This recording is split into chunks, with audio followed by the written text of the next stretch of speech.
You want to know a secret? Do you want to know what question I've seen candidates flub up answering time and again? It's a classic interview question that I don't really love, but I've asked 100 times, I'm not going to lie. And it is a simple question. It starts off with, tell me about yourself. Now, I've personally messed this question up. I used to go on and on. I mean, literally like 3, maybe 5 minutes where I would narrate from 20 years ago to the present day of what I did, all the accomplishments. I would basically throw everything at the hiring team.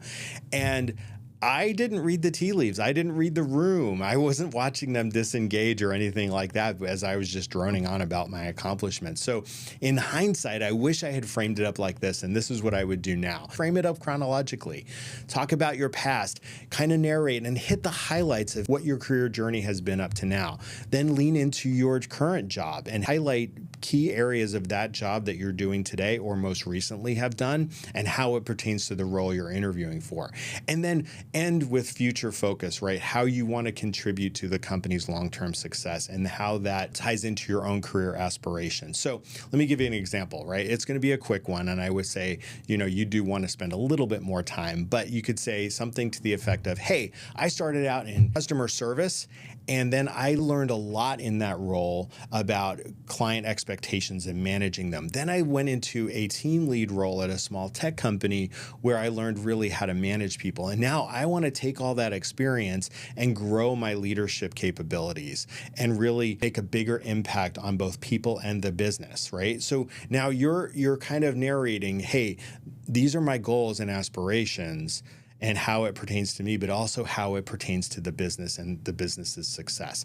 That will resonate with the team. Again, don't do what I used to do and just go on and on and on and on. Let's land this job. We're going to be talking about today 10 interview questions that are super common and pretty basic, yet people get them wrong all the time. And I'm going to give you some ways to structure your answers so that you start off on a good foot and keep that momentum throughout the whole interview. By the way, stick around to the end because let's say you're nervous. Let's say you don't have the right experience they're asking about in a certain question, or God forbid, we've all been here, you draw a complete blank. I'll give you some tips toward the end of the video, so stick around to cover those types of situations and more.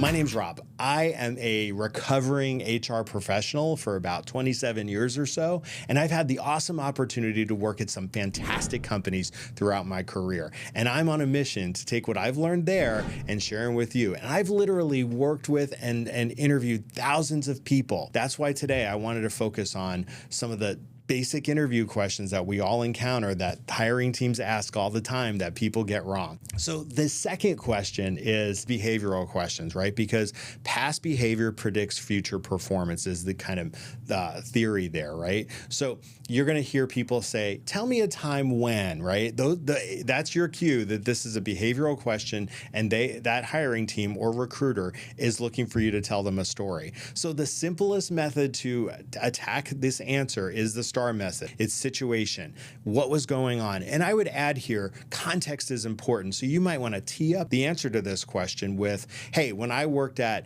XYZ company in this role, this was what was going on at the time. And there you lean into what the task at hand was, right? Or what the problem or the challenge you were encountering, right? That is germane to this story. Then what did you do? The action, right? That's the A in the STAR method, right? What action did you take, right? And it's important, right? Especially if you're talking about a team example or something that had multiple stakeholders in it. Talk about what you did in this role, right? And then how that impacted the result, which is the last thing, is how you want to say, hey, this is how it ended up, and these are the results we got, and this is the impact we had. If, for example, doesn't have a good result or a good outcome, you could add a reflection point saying, hey, you know what? After reflecting on that situation, I've thought about it more, and this is what I would have done differently. That is kind of a pro tip, and it turns a negative into a positive, right? And could also invite the hiring team to ask more questions or just, again, open up a dialogue there. It's not just what you did, it's how you sell it. That story is so important, and context is important to help bring those people along in the story you're trying to tell them. Here's another one. Again, super simple. And I think as when I say it, you're going to feel the same way. And it's, what's your greatest weakness? Like, I can actually feel the anxiety coming up right now in me just talking about it, right? Because it's almost a no-win answer, right? So the one thing to do is be real and be authentic, but don't overshare. Avoid the cliches like, I'm a perfectionist, or, I take on too much. I want to roll my eyes when somebody answers that way. You can tell they're just bullshitting you, right? So here's a good example. Hey, you know what? I used to overcommit to stuff, and it would actually just pile up, and it got in my way. And here's what I learned, and here's what I've put in place to kind of establish some boundaries so I am not overcommitting to things, so I can get what my key deliverables are done. That's a good way to turn something that is a negative into a positive. It shows your growth, it shows your self-awareness, but keep it chill. You don't have to overshare. What I've seen work, and what has worked with me when I've been asked that question, is everybody's got a weakness. So if you say you have no weaknesses, that's another problem, and it sends a signal to the hiring team that you may not be self-aware. But own it and show that you want to progress and stand out. Those are the key takeaways there. So question number 4. Simple. Why this company? And this is your moment to kind of communicate to the hiring team that you've done your homework, right? You did your research. Maybe mention something specific about the mission, the company's values, the product, or something like that. One thing comes to mind when I used to hire flight attendants. One thing I didn't want to hear was, I love to travel and I love people. Okay, flight attendant, that's going to be the wrong career for you. I'm here to tell you, you will not want to travel and you will not like people. But so think of something that, again, mission and values is a great area to focus on when you're trying to answer the question about why this company. Another example is, hey, I love innovation and I love to focus on that. And this is what I see this company doing in the future. And I want to be part of that success. And your enthusiasm and the authenticity will really shine here. The one thing people will see coming a mile away is if you're trying to bullshit them. So be authentic, do your research, and this is your moment to shine in that. All right, this is another one that probably ranks up there with ones that we all dread answering, but if you practice it, it will come off effortless. And that is, why are you leaving your current role? First of all, keep it positive. Don't throw shade at people like your manager or your coworkers, but be honest and saying, hey, focus on, this is what I'm leaning toward, right? I want to grow my leadership, and this is why I'm sitting before you today. Or I want to have a bigger impact, or I want to diversify my experience. Maybe you're going from one industry to another, right? Focus on that type of stuff, but keep it classy. Don't badmouth. And, I'm just going to give an example for me. When I was interviewing, for example, at Boeing, I remember somebody asked me that question, and they're like, why would you leave Tesla? And I would throw shade at Elon. I'm not going to lie. I mean, if I'm being honest, he's the reason I didn't feel like my values aligned with that of Tesla's, and I wanted to leave. Did I have to say that in the interview? Probably not. I could have had a better example. I did get the job at Boeing, okay? I'm not going to lie. But in retrospect, it could have put a bad taste in the hiring team's mouth. So keep it classy, don't badmouth, and you'll be golden on this question, and you'll be moving on to the next one. Stick around, because at the end of this video, toward the end, I'm going to be talking about, what do you do if you don't have an example? What if you're just so nervous or your mind goes blank? So stay tuned for those. Number 6, where do you see yourself in 5 years is another great question, because it's trying to get at, do you want to have a bigger role down the road? What are your aspirations, right? What are your motivations? But here's one thing, and this kind of plays into, if you're somebody like me over the age of 50, don't say you want to be retired in 5 years, even if that's the God's honest truth. Check out my video on ageism in the workplace and in the recruiting space. I'll link it in the description as well. But talk about growth, right?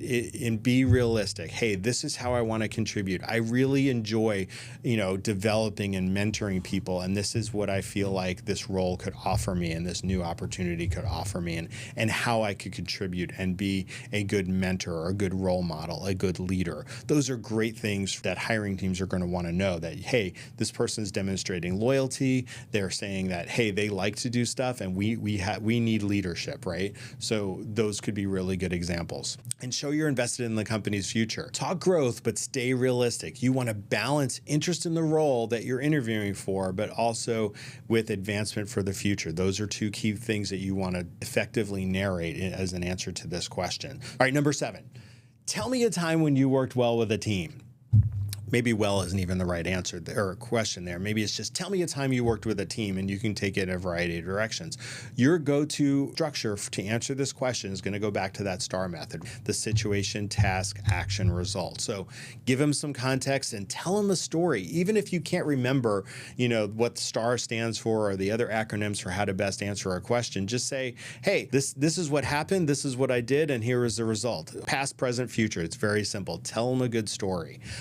We were launching a new service. I coordinated between teams. We nailed it and delivered on the deadline. That's a great structure. When I was at Boeing, I was in charge for our division on this new bonus program for sales. And I'm not going to go on the details. It's boring. It's compensation. But I had to work with my counterparts across division, right?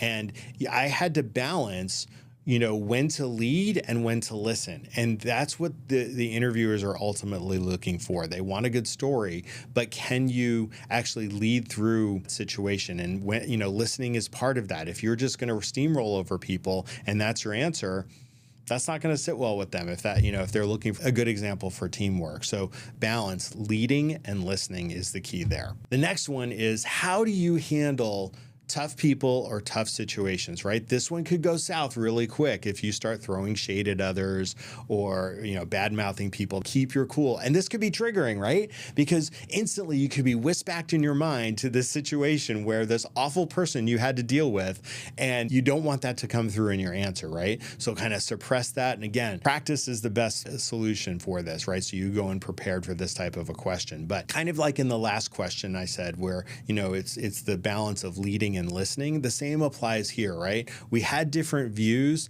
I really asked a lot of questions, and then I found some common ground with this person, and here was the result, right? Because that's going to show that you're the bigger person in the situation, and that you can actually lead through the conflict and not get mired down in the conflict with people. That if you can demonstrate empathy in that situation or in that example, that's going to go a long way, right? So because if you are empathetic with the person on the other side of the table that you find difficult, that's going to help you push through, and that's going to be a great answer for an interview question about, tell me about a challenging person or a situation you've dealt with. So think about framing it up that way. So again, you're turning that negative, into a positive. All right, number 9.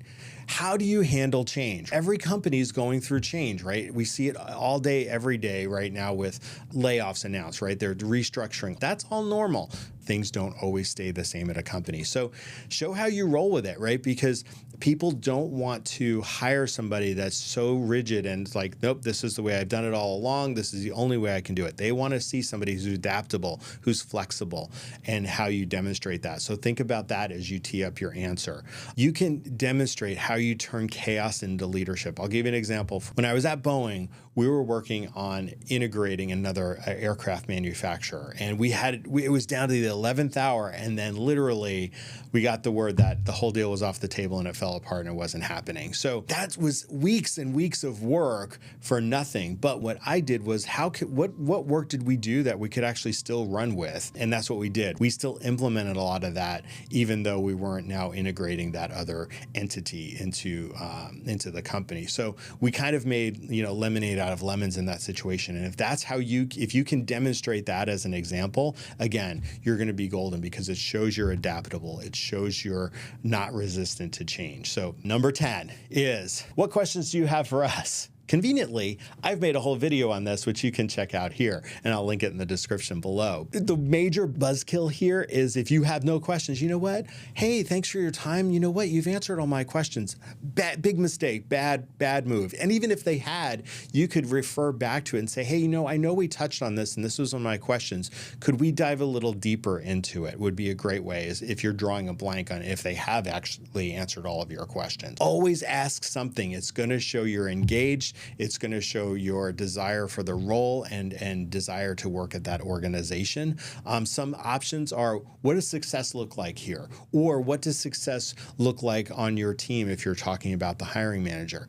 How does this team collaborate? How do we work across departments, across functions? What's something exciting on the horizon, right? Again, you're really planting a seed that you're future focused. So what are some things, even if you know what they are, right? You know that, hey, they just announced a new product or a new venture or whatever it is. Say, hey, I know you're working on this or that. tell me more about this, right? I know it's coming down the pike. Tell me more about it. I'm really interested in it. It'll remind them you've done your homework, and it'll also say that you're very future focused and excited about joining the team. Avoid the following questions. Don't ask about benefits. Don't ask about paid time off or anything like that. That can come later at time of offer or when you're talking to the recruiter. But if you find yourself in that interview, don't waste time on that type of stuff. Talk about the company, talk about the future state. Avoid the questions about benefits and PTO. Again, here's the lesson, and this is cliche, but you're interviewing them too. You want to make sure that you're choosing the right role, the right company for your career and your future. So don't forget that. Don't feel like you're the one always having to answer the questions, that you can ask them questions as well. And again, check out that video I pulled together. There's some really great tips in there of questions you can ask. What happens if you totally draw a blank? I've been there, and I know countless people have been there, right? You may have done all your prep work and they ask a question, you're like, I got nothing. So you could pivot and try to say, look, I haven't faced that situation exactly, but here's what here's a similar situation that I think may answer your question, and then go on and tell them that story. Or here, I don't love a story that starts with I coulda, woulda, shoulda, but if that's all you've got, really, they want to see how you think. So you'd say, you know what, I haven't experienced that exactly, but here's what I would do in that situation, and then try and take them through your thought process. That could be a win. But be honest. Maybe take a moment, think out loud, but don't ramble, right? Because that gets a little messy really quick. But show them how you problem solve is a takeaway here. They really just want to hear how you think that at the end of the day. So what if you are, and we all are, right? Some of us just hide it well. We all deal with anxiety in different ways, but most of us in a job search or public speaking or anything like that, we're encountering the same triggers that make us anxious. So how do you deal with them? So the first thing, if you're anxious about this interview, do some deep breaths, right? You're out in the lobby or you're waiting for the Zoom call to start or whatever it is. Take some deep breaths. I like to do some mouth exercises, right? So I don't mumble. I did it right before I started recording this video, right? It's funny, but it helps. It also kind of releases some nervous energy. Practice is the other thing here.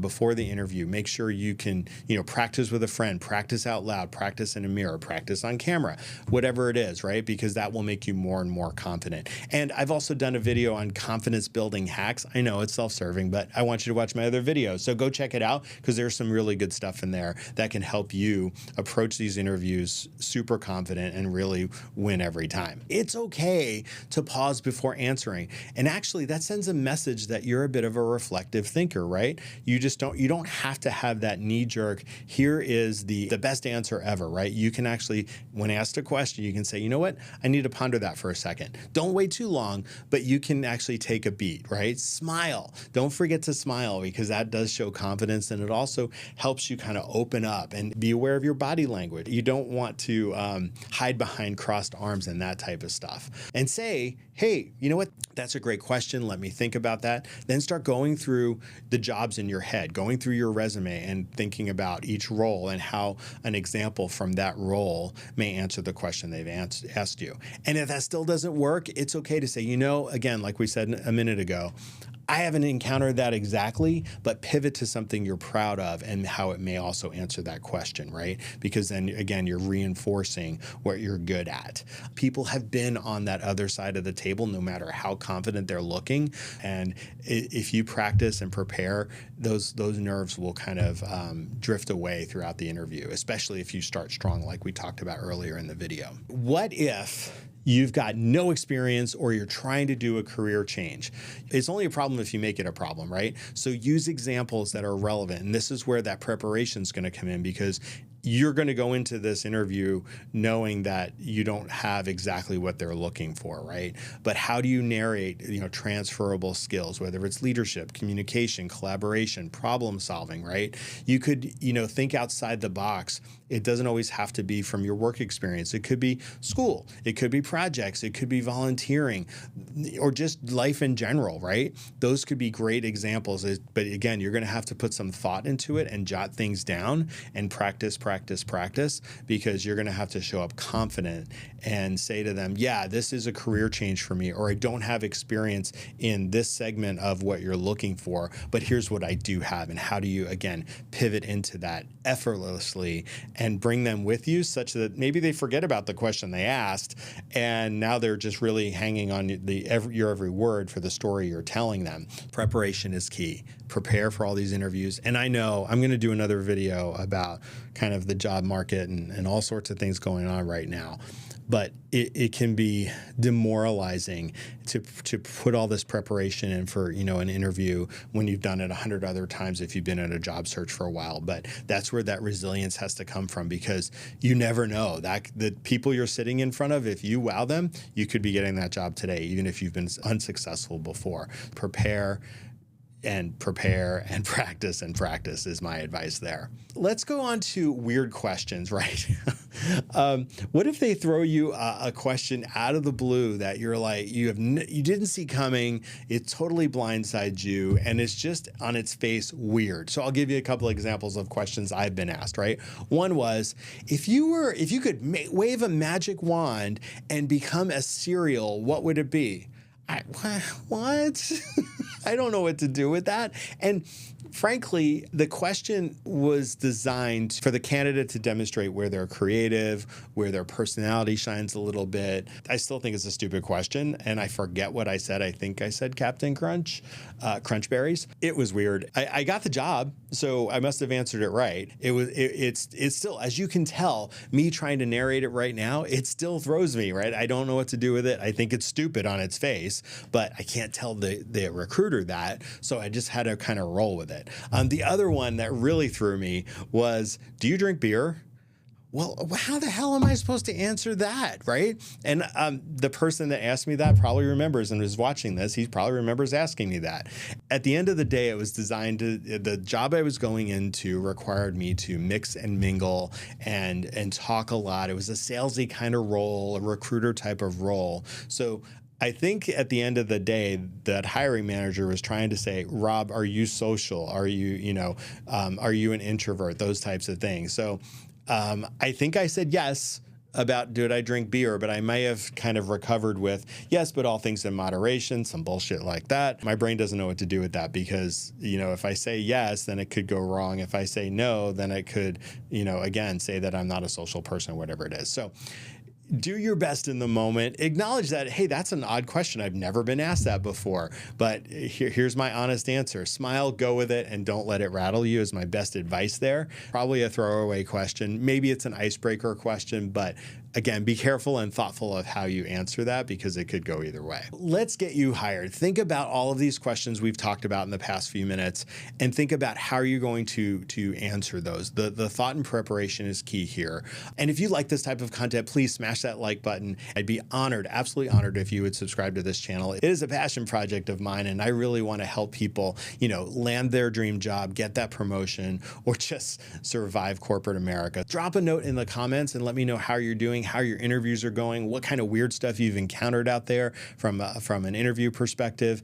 If you're looking for a job, it's hard out there, but stay strong. I've got a whole nother video that I'm going to link here about what to do when you have been laid off and how to approach that. And the thing is, keep your chin up, find those people that can help support you, and it'll be over soon and you'll be employed again before you know it. So with that, again, I hope all of you are well. My name's Rob, and until next time, we'll catch you soon. Bye.